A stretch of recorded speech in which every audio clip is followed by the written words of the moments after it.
Pemirsa, Majelis Ulama Indonesia menyatakan fatwa haram golput dalam pemilu. Ketua MUI Holil Nafis menyatakan memilih pemimpin hukumnya wajib. KPU mencatat jumlah golput terbesar terjadi pada pemilu 2009 yang menyentuh angka 25,19%. Majelis Ulama Indonesia menyatakan fatwa golongan putih alias golput di pemilu adalah haram.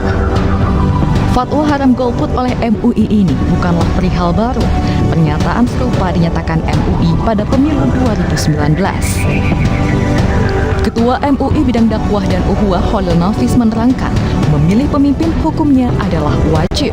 Hukumnya adalah haram karena kita wajib memilih pemimpin yang membawa kebaikan di masa yang akan datang. Kalau kita sudah menemukan yang baik sesuai kriteria lalu memilih golput, maka hukumnya golput adalah haram. Fatwa ini berlaku sampai 2024 yang akan datang ini. Kalau kerangka bahwa semua di antara kita punya hak memilih dan tidak memilih, oke, hak iya, Islam mengakui itu. Tapi setiap hak dalam Islam ada tanggung jawab. Artinya tanggung jawab keagamaan yang akan dipertanggungjawabkan di hadapan Allah Subhanahu wa taala. Pilihlah sesuai kriteria. Berdasarkan data Komisi Pemilihan Umum, tingkatan golongan putih alias golput dengan jumlah terbesar terjadi pada pemilu 2009. Pada pemilu 2004, persentase golput menyentuh angka 20,24%. Di pemilu 2009, kelompok yang memilih golput meningkat menjadi 25,19%. Dan di pemilu 2014, angka golput turun menjadi 20,22%. Sementara itu, Badan Pusat Statistik mencatat jumlah golput di pemilu 2019 turun signifikan, menyentuh angka 18,2%. Seruan menggunakan hak pilih tak sudahnya menggema di agenda 5 tahunan pemilu. Jika para kandidat tengah bergerilya berebut suara, mampukah giat kampanye kandidat Capres-Cawapres 2024 menekan jumlah pemilih golput? Dari Jakarta, Tim Liputan iNews melaporkan. Mampukah fatwa haram Majelis Ulama Indonesia mengurangi angka golput dalam pemilu? Untuk membahasnya sudah bergabung bersama kami pengamat politik BRIN, Mbak Devi Darmawan, dan nanti yang akan bergabung bersama kami juga ada Ketua Bidang Keagamaan DPP Partai Perindo, Abdul Holik, dan kami juga hingga saat ini masih terus menghubungi pihak dari Majelis Ulama Indonesia untuk ikut serta dalam diskusi kami sore hari ini agar isu ini terang benderang. Namun pertama saya kasih kesempatan untuk Mbak Devi. Selamat sore, Mbak Devi. Selamat sore, Mas Davi. Oke, Mbak Devi, kita tahu MUI sudah mengeluarkan fatwa haram golput. Sebenarnya sejauh apa efek dan implikasinya terhadap efektivitas penurunan angka golput itu sendiri? Baik, terkait dengan fatwa untuk tidak melakukan golput dari MUI. Kalau misalnya kita melihat bahwa fatwa seperti ini sudah terjadi, sempat tadi disebutkan sejak pemilu 2009 ya. Namun apakah itu efektif untuk menurunkan angka golput atau dengan kata lain meningkatkan partisipasi pemilih pada pemilu 2024 nanti?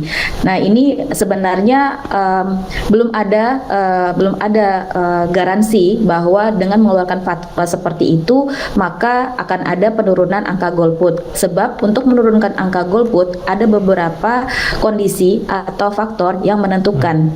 Kalau misalnya kita lihat secara kelembagaan, MUI memang sebagai lembaga yang bisa memberikan edukasi seruan karena memang ada ijtima ulama di situ. Namun seruan tersebut tentunya berlaku bagi penganut agama Islam. Di luar dari situ mungkin itu tidak terlalu berpengaruh karena perlu kita tahu bahwa Indonesia tidak hanya Islam meskipun mayoritas beragama Islam.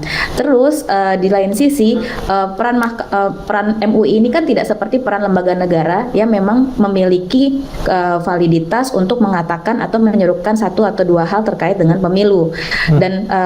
Dan posisi MUI yang seperti ini tidak serta-merta membuat MUI kemudian ketika mengeluarkan fatwa akan diikuti gitu. Jadi mengikuti anjuran MUI bukan sebuah kewajiban, tapi ketika MUI menyerukan maka seruan itu bisa menjadi salah satu penyaluran komunikasi dan informasi kepada para pemilih. Jadi saya melihat peran MUI di sini justru untuk membantu KPU dalam mensosialisasikan agar masyarakat menggunakan hak suaranya di dalam pemilu nanti, bukan dalam konteks sebuah lembaga negara yang memang memiliki kewenangan untuk menyerukan agar masyarakat memilih ke TPS dan tidak dalam komposisi demikian. Dan faktanya fatwa MUI itu meskipun sudah bergulir dari waktu ke waktu, itu tidak menjadi faktor determinan yang membuat masyarakat yang beragama Islam memilih ke dalam pemilu baik presiden maupun pemilu di pilkada. Seperti itu, Mas. Oke, jika kita berkaca pada pemilu saat ini, di mana demografi pemilih pemula berusia muda itu menjadi yang terbesar jumlahnya dalam pemilu 2024 nanti, apakah fatwa ini juga menurut Anda signifikan akan diikuti begitu oleh para pemilih muda? Baik, kalau misalnya kita lihat karakter pemilih muda gitu ya, kalau pemilih muda ini kan berbeda dengan pemilih pemula ya, Mas. Yang kita sebut-sebut sebagai pemilih dari kalangan milenial dan juga pemilih dari generasi Z. Ini dua hal yang berbeda. Secara karakter mereka memang berbeda tipis gitu. Tapi apakah mereka dapat menelan fatwa MUI tersebut tentang datang ke TPS menggunakan suara dan anti golput? Ini merupakan sebuah highlight yang perlu kita tekankan. Generasi Z dan generasi milenial merupakan generasi yang memiliki edukasi secara baik. Dan mereka bisa merasionalisasi informasi di sekitarnya secara lebih kritikal. Meskipun ada beberapa studi yang menunjukkan bahwa generasi Z dan juga generasi X itu merupakan generasi yang memiliki pertimbangan-pertimbangan khusus dalam memberikan hak suaranya, lebih individualistik dalam menilai sesuatu. Nah, kalau misalnya kita lihat apakah fatwa MUI ini menguntungkan bagi generasi milenial, generasi Z, tentu tidak berkorelasi secara positif, karena gerakan yang dikemukakan oleh MUI untuk datang ke TPS itu seperti sebuah seruan gitu ya. Baik. Dan itu mengikat bagi generasi Y dan generasi Z, karena yang membuat mereka punya keterikatan untuk datang ke TPS itu adalah rasa keterikatan dengan pemilu, rasa keterikatan dengan para calon yang kemudian sekarang ada di dalam kompetisi elektoral. Baik. Dan kedekatan inilah yang membuat mereka untuk datang ke TPS dan juga memilih untuk memutuskan menggunakan suaranya secara baik. Nah, di sisi lain, fakta MUI ini kan sebenarnya hanya seruan ya. Sekali lagi saya garis bawahi seruan. Dan ini tidak mengikat gitu. Tidak ada deterrence effect-nya atau punishment-nya bagi mereka yang akhirnya tidak datang hanya karena MUI menyerukan atau menganjurkan untuk menggunakan hak suara. Baik, itu hanya seruan ya. Namun kita lihat dari berkaca dari Gen Z dan generasi X memiliki pertimbangan khusus untuk datang ke bilik suara. Nah, saya ingin tahu pendapatnya. Sudah bergabung juga bersama kita Pak Abdul Holik, Ketua DPP Bidang Keagamaan Perindo. Pak Holik, terkait fatwa haram golput yang sudah dikeluarkan oleh MUI, pandangan Anda seperti apa? Apakah ini akan bisa efektif untuk menurunkan angka golput tahun depan? Saya kira gini, pertama bahwa golput itu memang harus secara signifikan harus kita tekan ya. Jadi apa yang dilakukan oleh MUI sebenarnya dalam pandangan kita adalah satu upaya untuk menumbuh kembangkan demokrasi itu semakin sehat. Jadi semakin banyak orang yang memilih, maka itu akan berkorelasi dengan tingkat perkembangan demokrasi. Jadi saya kira apa yang dilakukan oleh MUI melalui fatwanya mengharamkan golput itu harus dibaca sebagai satu upaya melakukan optimalisasi sebanyak mungkin warga negara menggunakan hak pilihnya. Jadi saya kira dalam konteks ini tentu Partai Perindo memberi dukungan ya, karena haram dalam pengertian di sini adalah bahwa MUI betul-betul bertanggung jawab atas terlaksananya warga negara, sehingga dengan begitu maka pertanggungjawabannya kepada bangsa dan negara itu jelas. Oke, Pak Holik, kemudian muncul asumsi dari masyarakat ketika kita bicara haram dan halal begitu, otomatis ada konsekuensi dosa. Artinya mungkin asumsi masyarakat kebanyakan mengatakan bahwa jika tidak mencoblos, jika golput itu akan diikuti oleh dosa. Tanggapan Anda, Pak Holik?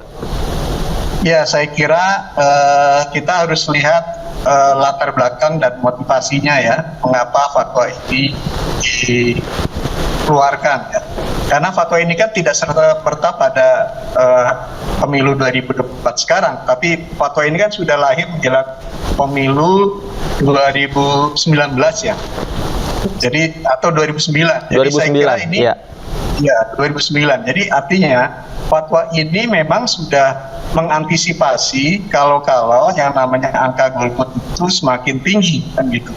Nah, kalau angka golput semakin tinggi itu artinya demokrasi kita tidak sehat, karena sehatnya demokrasi itu ditandai dengan seberapa tinggi partisipasi politik dari warga negara dalam hal pemilihan umum, kan. Nah, terkait dengan apakah fatwa MUI itu terikat apa tidak, saya kira saya sependapat dengan ibu kita tadi. Jadi sebenarnya fatwa ini sebagai lebih tertuju pada himbauan moral, ya. Jadi lebih kepada menumbuhkan kepada setiap warga negara memiliki moral obligation terhadap bangsa dan negara. Dalam hal ini demokrasi yang kita bangun itu demokrasi yang harus tumbuh dan harus sehat. Dan oleh karenanya salah satu indikasinya adalah seberapa tinggi tingkat partisipasi masyarakat, warga negara dalam pemilihan. Jadi saya kira yang harus kita baca adalah bukan fatwa dalam pengertian halal haram, tetapi lebih kepada memberikan nilai manfaat lebih besar. Karena saya yakin ketika fatwa ini lahir, maka yang dipertimbangkan adalah hal yang bersifat madarat dan hal yang bersifat manfaat. Baik, ini menarik sekali. Baik, menarik sekali. Sayang sekali ini orang MUI juga dari tadi kita hubungi, kita undang untuk ikut serta dalam diskusi kita, namun mereka berhalangan semua. Tapi saya ingin catat tadi data bahwa fatwa ini tidak pertama kali difatwakan pada tahun ini. Sebelumnya sudah pernah terjadi. Saya ingin bicara datanya, Mbak Devi. Datanya jika kita lihat tahun 2009 di mana pemilih golput ini menjadi angka yang terbesar. Apakah fatwa ini seperti apa pengaruhnya terhadap hal tersebut? Baik, ketika kita lihat angka golput ya di tahun 2009 itu kan cenderung meningkat ya setelah pemilu 2004. Kita tidak bisa menyatakan bahwa angka golput yang meningkat di hasil pemilu 2009 merupakan bentuk dari ketidakbekerjaannya fatwa MUI. Itu tidak bisa begitu. Bahwa benar fatwa MUI itu membantu penyelenggara pemilu untuk meningkatkan voter turnout di Indonesia, itu benar. Tapi ketika kita blaming MUI karena mereka fatwa mereka akhirnya tidak bekerja, ya itu juga tidak benar juga, karena ada seperti saya bilang ada faktor-faktor lain yang menjelaskan mengapa masyarakat sebagai pemilih tidak menggunakan suaranya di dalam pemilu begitu. Jadi kita tidak bisa menilai seperti itu. Saya sebenarnya juga ingin menambahkan bahwa di dalam pemilu 2024 itu hal-hal yang menjadi pertimbangan logis pemilih untuk datang ke TPS itu bukan karena adanya fatwa MUI atau tidak, lebih pada bagaimana pemilih melihat tawaran-tawaran yang diberikan oleh para kandidat, terutama kandidat Pilpres yang mengikuti Pilpres, 3 pasangan calon kita ini, program-program yang ditawarkan, dan bagaimana asosiasi keterikatan mereka terhadap program-program tersebut, dan terutama kepada figurnya. Karena masyarakat kita masih sangat melihat figuritas di dalam pemilu. Nah, ini sebenarnya yang lebih menggerakkan mengapa akhirnya masyarakat menggunakan hak suaranya untuk memberikan mandat kepada calon-calon pemimpin nasional. Kalau kita lihat, kita pernah mengalami penurunan angka golput pada pemilu 2019 ya Bapak. Saya yakin Pak Abdul Halik mengetahui soal ini. Pada saat itu menjelaskan mengapa angka golput menurun sekian persen, itu bukan karena adanya fatwa MUI, karena fatwa pada saat itu juga ada, melainkan karena adanya seruan dan keseriusan dari para calon yang saat itu kita punya 2 pasangan calon untuk sama-sama mengajak untuk tidak menggunakan haknya untuk tidak memilih, tapi untuk menggunakan haknya secara cerdas. Kemudian mereka juga memanfaatkan momen-momen yang menjadi krusial, misalnya ketika ada gerakan 212 itu kan kemudian berdampak kepada kelompok-kelompok minoritas di luar Islam yang kemudian akhirnya mereka menggunakan hak pilihnya untuk bisa berkontribusi di dalam pemilu dan memilih pemimpin yang mereka anggap tidak intoleran gitu di dalam politik kita. Nah, seperti itulah yang menjadi penjelasan mengapa pemilu kita bisa menekan angka golput pada 2019. Nah, kondisi ini tidak terjadi di dalam pemilu 2024 Oke. karena sejauh ini kita melihat tidak ada isu-isu yang menggunakan politik identitas agama begitu ya Pak. Sejauh ini saya Oke. belum melihat ke arah sana gitu ya. Kita sudah memasuki masa kampanye, Baik. kita melihat debat capres yang perlu kita apresiasi bahwa semakin ke sini perdebatannya tidak menggunakan narasi-narasi Oke. yang terjadi di 2019. Oke, Nah, artinya ini- pada tahun 2024 ini pertarungannya lebih kepada pertarungan gagasan, program-program seperti itu murni ya, Ya. tidak ada pertarungan isu-isu politik identitas. Ya, karena kita lihat bahwa 3 pasangan capres ini yang menawarkan apakah akan berlanjut melakukan Baik. kelanjutan pembangunan, kemudian kebaharuan. Gitu. Baik. Jadi betul menawarkan ide dan gagasan. Ini perlu kita apresiasi dan dengan ini kita berharap bahwa Baik. pemilu 2024 bisa meningkatkan angka partisipasi pemilih kita di dalam pemilu. Baik, Nah, baik. terkait golput Baik. ini kan soalan yang lain karena pemilih ini mereka punya nalar, mereka punya rasional terhadap politik kita gitu. Baik, Jadi apakah mereka akan menggunakan dan memberikan atau menggunakan secara baik itu betul-betul karena mereka punya asosiasi terhadap program atau capres. Oke, saya catat Mbak Devi, asosiasi. Saya ke Pak Holik terakhir. Pak Holik, artinya jika ini adalah salah satu bentuk upaya yang dilakukan oleh MUI dalam rangka menurunkan angka golput begitu pada pemilu, artinya semuanya harus diapresiasi karena ini adalah upaya yang positif. Tanggapan Anda, Pak Holik? Ya, saya kira MUI salah satu komponen masyarakat juga berjasa ya dalam rangka melakukan antisipasi supaya angka golput itu tidak berkembang lebih tinggi lagi. Tapi bahwa tingkat partisipasi warga negara atau masyarakat dalam pemilu itu tidak mutlak karena ada fatwa MUI. Bisa saja itu atas dasar kesadaran politik dari masing-masing pribadi-pribadi warga negara setelah memahami betapa yang namanya pemilu itu adalah satu proses politik yang memang harus dilakukan dalam rangka memilih pemimpin nasional baik dalam tataran eksekutif maupun legislatif. Jadi saya kira bisa saja fatwa ini merupakan salah satu yang bisa mendorong supaya mengurangi tingkat golput. Tetapi sekali lagi bahwa bukan karena fatwa ini kemudian golput hilang.